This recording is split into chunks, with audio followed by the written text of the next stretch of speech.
nothing. I don't even handle missing persons cases, but I wholeheartedly believe that this had to do with the Alexis Patterson case. And here's what happened. So on August 2nd, the morning of August 2nd, one of my random Facebook friends tagged me in the post of the girl who was claiming to be Alexis Patterson. She said, "Jennifer Lynn, what do you think of this? Or what are your thoughts on this?" I watched a few seconds of the video. I turned it off because I wholeheartedly did not believe that she was Alexis Patterson. If anything, maybe she's crazy, maybe she's on drugs, maybe she was getting some spiritual downloads, but she didn't know how to articulate it. So I wasn't interested.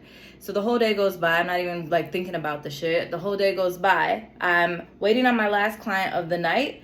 I have the back door is completely locked. Only the people that work in the building can get in, and it's right by my office, so I'd be able to hear and see if someone came in.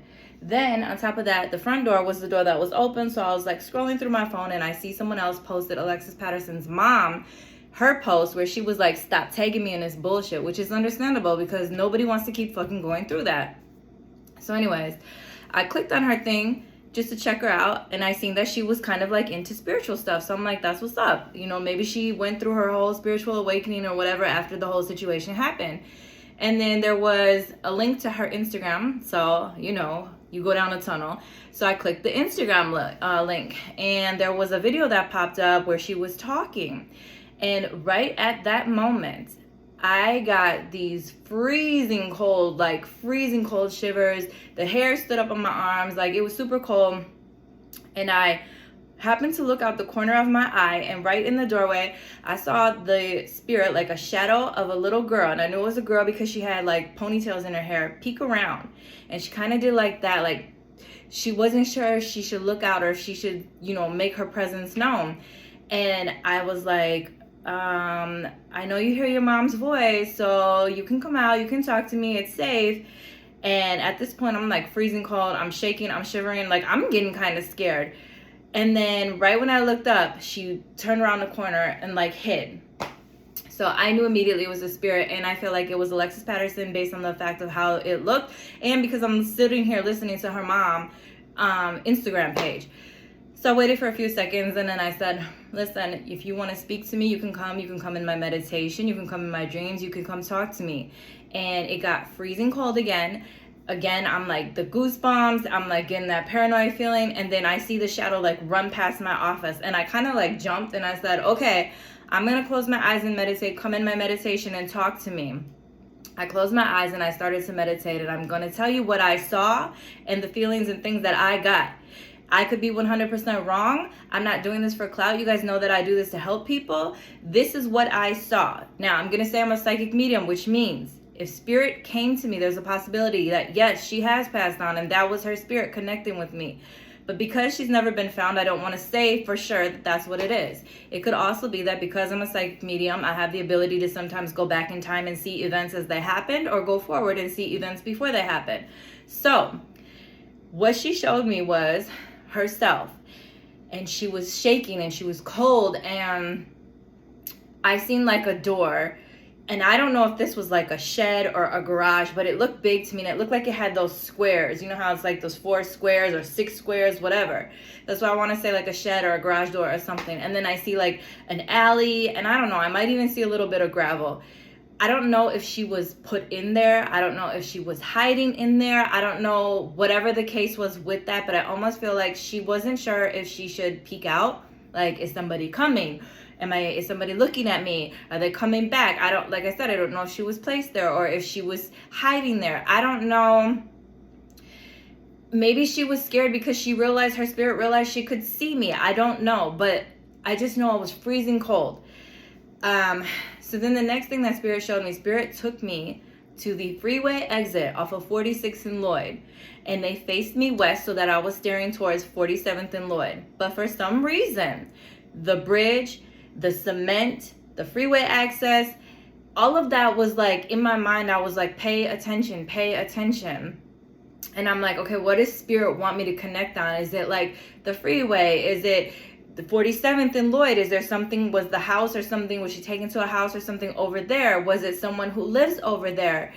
I know that the school and her house is right over there because I grew up on the north side, so I know I've been past that school a bunch of times or whatever. But I feel like it was specifically trying to show me something. I don't know if it has something to do with construction. I don't know if there was like gravel, construction, cement, maybe something with the cement. I don't know. But then right behind me was Washington Park. Now, from my studies, I do think that they like checked through the pond or whatever, and they never found her in there or whatever. But I don't know why Spirit would specifically bring me to 46th and Lloyd and face me that way and have me look and then be like, pay attention, pay attention. I don't know if some construction was going on at that time. I don't know if there's a house in the neighborhood where maybe the alley, the driveway, the sidewalk, there was some type of cement being poured or construction work. I don't know. But the very last thing that Spirit showed me was her back at home. I'm assuming it was home, sitting on a bed, kicking her feet. Almost looked like she was on a bed that was kind of high or like a bunk bed, but she was like dangling and kicking her feet, but she was smiling. And what I want to say about that is, all I can say is that if she was killed, if she passed away, that would be a reference to her spirits so that her mother could get some type of closure. That would be a reference to let her know that perhaps she was, and see,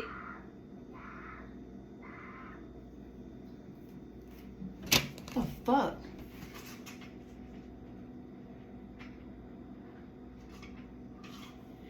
See, and that's why, okay, y'all, I'm gonna play this back and see if you guys heard that. And just randomly, while I'm doing this video, you hear like a little girl outside screaming. So what I am gonna say is, I think that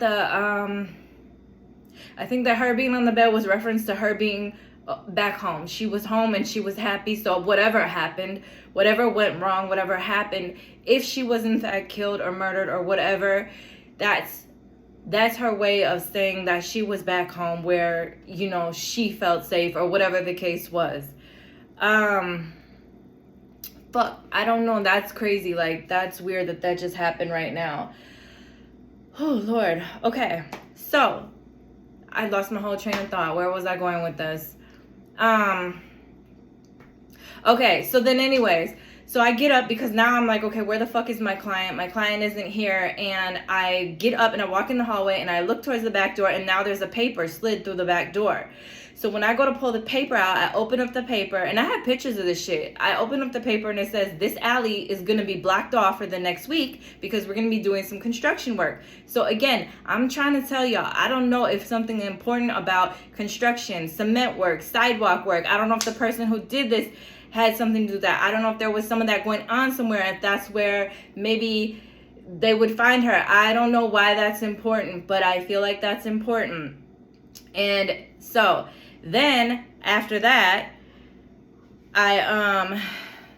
okay, so then that was like the last thing that I saw right there or whatever. And so then I went home, I couldn't sleep. After I had my client, I went home, I couldn't sleep. So I Googled what was like the weather temperature, like the historical data. And they said on that day, the low was 35 and the high was 47. Well, if she went missing in the morning, it would have been in the 30s, 35, 40 is still cold. Which is probably why at my office, I got the shivers and I was freezing cold. And that little girl screaming outside just threw this whole video off. But I don't want to stop it and delete it and start over because I feel like that's important. Those are things that I feel like Spirit does. Spirit does those certain things. So again, will any of this solve the murder? Probably not. The only thing I can say is that hopefully the part about her being back on the bed, swinging her legs, smiling, would be some type of comfort to the family that, like, regardless of what happened, she still got to go back home. She still got to be back home. So again, this is not